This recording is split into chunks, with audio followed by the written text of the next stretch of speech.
Olá, pessoal! Daremos início à nossa apresentação na disciplina de Direito Processual Penal, ministrada pelo professor Diógenes Ferreira, na qual abordaremos o tema conflito de jurisdição.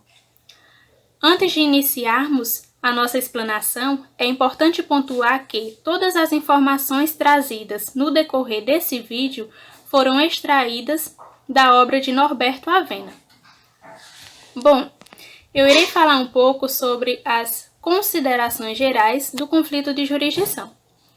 O conflito de jurisdição surge, de acordo com o artigo 114 do Código de Processo Penal, quando duas ou mais autoridades, ou melhor, dois ou mais juízes, cogitarem oficiar no mesmo processo ou recusarem-se a nele atuar.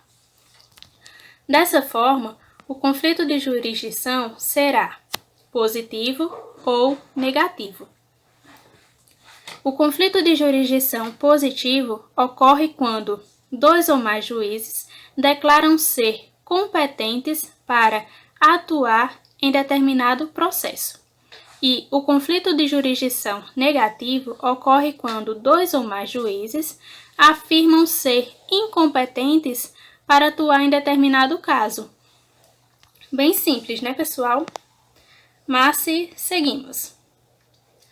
Doutrinariamente, tem-se feito uma diferenciação entre conflito de jurisdição e conflito de competência, pois afirmam que conflito de jurisdição ocorre quando há divergência entre órgãos de jurisdição distintas, como, por exemplo, Justiça Comum e Justiça Federal, ou Justiça Comum do Estado do Pará e Justiça Comum do Estado do Espírito Santo. Já o conflito de competência ocorre quando há divergência entre dois ou mais órgãos da mesma justiça, como, por exemplo, Juiz da Comarca de Marcelino Vieira e Juiz da Comarca de Pau dos Ferros, ambos do Estado do Rio Grande do Norte. Segundo Avena, a expressão conflito de jurisdição é imprópria, pois todo juiz regularmente investido possui jurisdição. Assim, lhe é conferido o poder de declarar o direito. Sendo assim, não pode existir jurisdições em conflito, mas sim competência em conflito, discutindo-se apenas qual juiz poderá declarar o direito em determinado caso concreto. Por outro lado, quando a divergência ocorrer entre autoridades judiciárias e autoridades administrativas, ou somente entre autoridades administrativas, haverá conflito de atribuições, que será explicado logo mais. Bom, conflito de jurisdição. Quem tem a legitimidade é as pessoas interessadas, o Ministério Público, junto a qualquer juiz e qualquer juiz ou tribunal em causa. Está prescrita no artigo 115 do Código de Processo Penal. Com base no que já foi exposto em relação ao conceito de conflitos de jurisdição, que está relacionado à manifestação escrita, que se é deduzida pelos legitimados perante o órgão competente para que seja exposto os acontecimentos. Neste caso, irei apresentar em relação à forma e oportunidade. A forma, ela subdivide-se em duas, formas de requerimento e forma de representação, como está exposto aqui no slide. A forma de requerimento é quando essa manifestação ela é feita por um querelante, Ministério Público ou réu. Já a forma de representação é quando essa manifestação ela é feita por juízes ou tribunais. Mas, mesmo assim, ainda há motivos para que eles sejam diferenciados em relação ao seu pedido. A forma de requerimento, ele se é feito através de um pedido feito ao tribunal competente. Já a forma de representação não se é feito pedido, e sim se é feito exposições de razões pelas quais considere competente ou incompetente para o exame do processo. Já em relação à oportunidade de arquição, tudo vai depender da natureza da incompetência que o processo provocou o deslocamento. Já nesse caso, ele também se subdivide-se em dois: incompetência relativa territorial, como aqui está exposto, e incompetência absoluta, em razão da matéria ou da pessoa. A incompetência relativa, ela está suscitada nos prazos que são assinalados do artigo 571 do Código do CPP, sob pena de reclusão. Já a incompetência absoluta, elas podem ser suscitadas a qualquer tempo. Conflitos de jurisdição, o procedimento.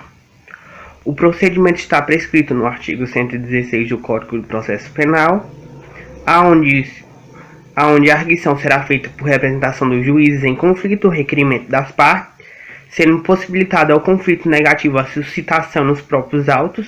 Já no conflito positivo, o relator pode determinar que seja suspenso o processo e em seguida este mesmo relator requisita informações que serão dadas pelas autoridades do conflito nos prazos fixados por ele. Recebidas as informações, o relator, se não precisar instruir o feito, ouve o órgão do Ministério Público, sendo a questão decidida na primeira sessão, sendo as cópias dessa enviadas para suas execuções autoridades competentes.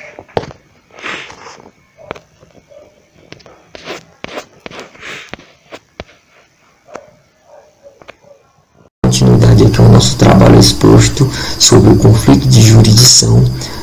Vou falar aqui um pouco sobre a distinção entre o conflito de competência ou jurisdição e o conflito de atribuições no caso concreto. Mas o que é o conflito de competência? É o fato de dois ou mais juízes eles se darem por competência.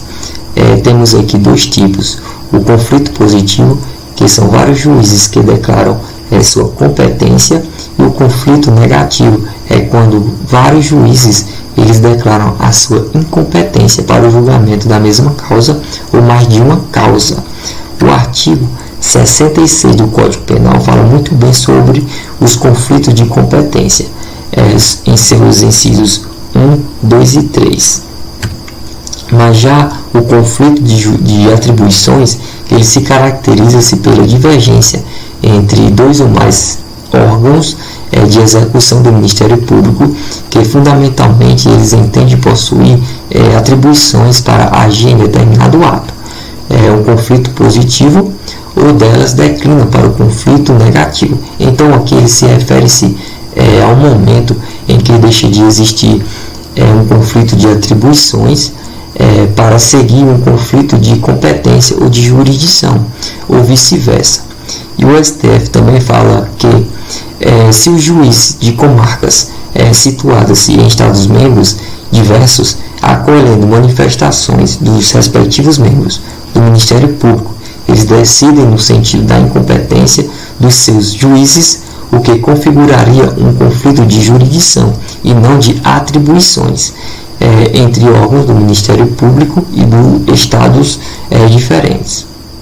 Exemplo aqui que eu posso trazer para vocês imagine-se que um promotor de justiça da cidade de Pau dos Ferros ele não ofereça uma denúncia em um determinado inquérito policial, requerendo a sua remessa ao promotor de outra comarca, a de Patu, por exemplo.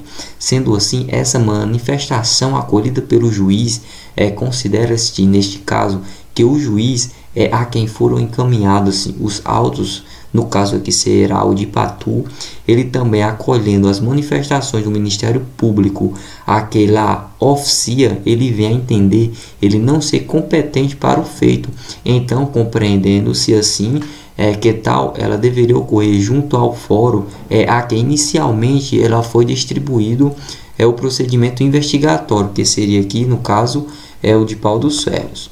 Há também três posições nesse exemplo aqui, três hipóteses, que a primeira seria o conflito negativo de atribuições entre os promotores de Pau dos Ferros e de Patu, visto que ele surgiu antes da instauração da relação processual penal.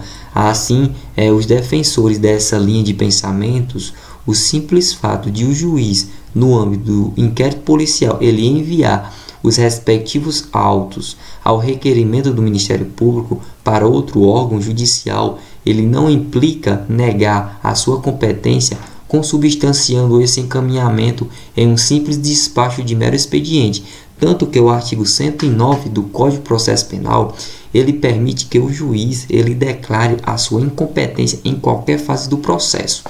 E a sua segunda hipótese caracteriza-se pelo conflito negativo de competência entre os dois juízes, tanto de Pau dos Ferros como de Patu, pois eles acolhem as manifestações dos promotores que atuam nas respectivas varas, judicializaram as posições externas nos processos do Ministério Público, e então entende-se que esse momento é que é suscitado o conflito antes ou depois da instauração da relação processual penal, mostra-se indiferente. Dessa forma, trata-se de um conflito de jurisdição e não um conflito de atribuições. Já a terceira hipótese que eu posso trazer aqui fala que poderá caracterizar tanto o conflito de competência como o conflito de atribuições, dependendo da situação no caso concreto. Avocatória. Conforme estabelece o artigo 117 do Código de Processo Penal, o STF, mediante avocatória, restabelecerá a sua jurisdição, sempre que exercida por qualquer dos juízes ou tribunais inferiores. Pois bem, se o STF considera-se competente para deliberar sobre o processo que tramita em instâncias inferiores, poderá avocá-lo, ou seja, trazer para si a decisão sobre a demanda. Justifica-se a previsão incorporada ao dispositivo pelo fato de que não existe um órgão superior que possa resolver eventuais conflitos envolvendo o STF. Destaque no surgimento desta ordem de impasse.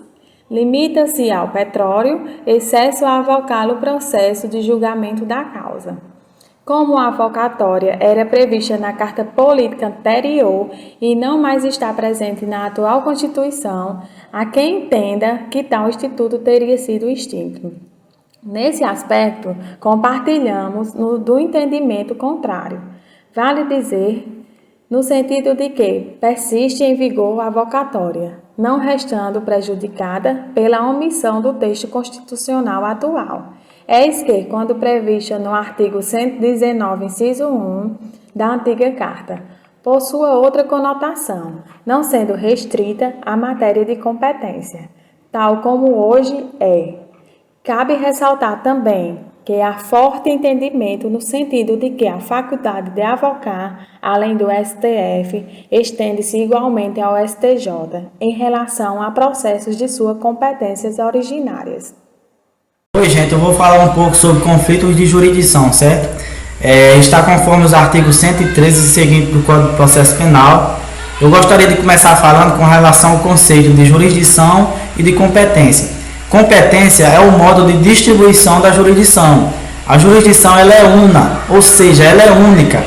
Portanto, há uma única jurisdição que é dividida através de diversas formas de competência estabelecida na Constituição Federal e no Código de Processo Penal, certo?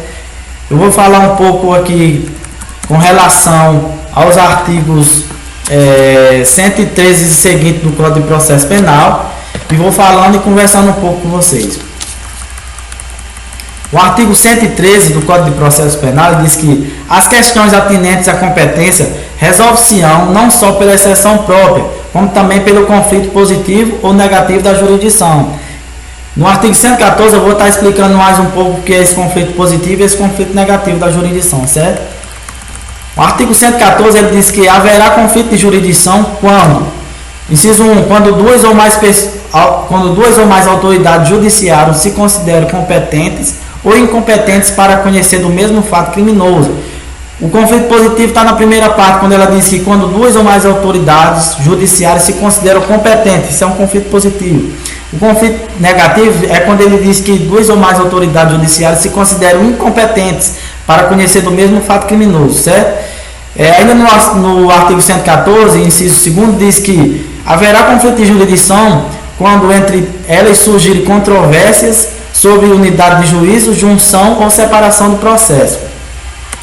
No artigo 115 do Código de Processo Penal diz que o conflito poderá ser suscitado, ou seja, sugerido, inciso 1, pela parte interessada, inciso 2, pelos órgãos do Ministério Público, junto a qualquer um dos juízes em dissídio, inciso 3, por qualquer dos juízes ou tribunais em causa, certo?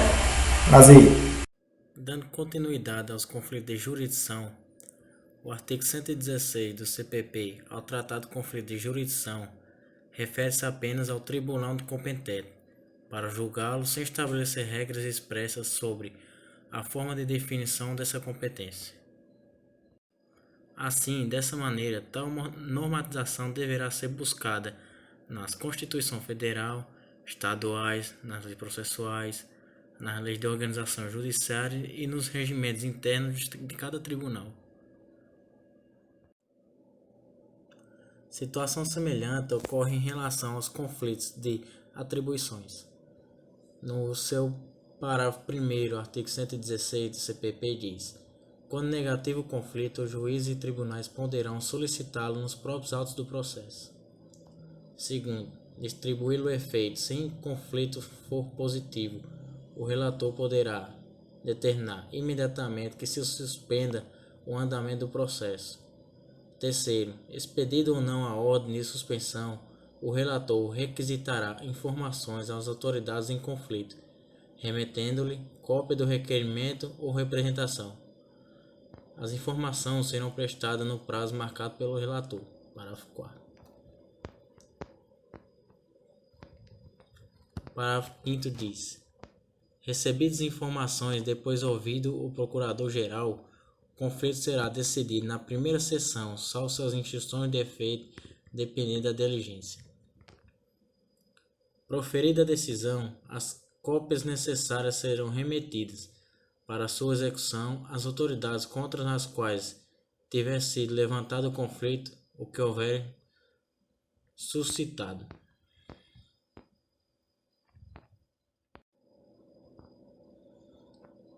Esse é o artigo 117 do CPP, conflito de jurisdição, competência para a decisão dos conflitos de competência, jurisdição e atribuições.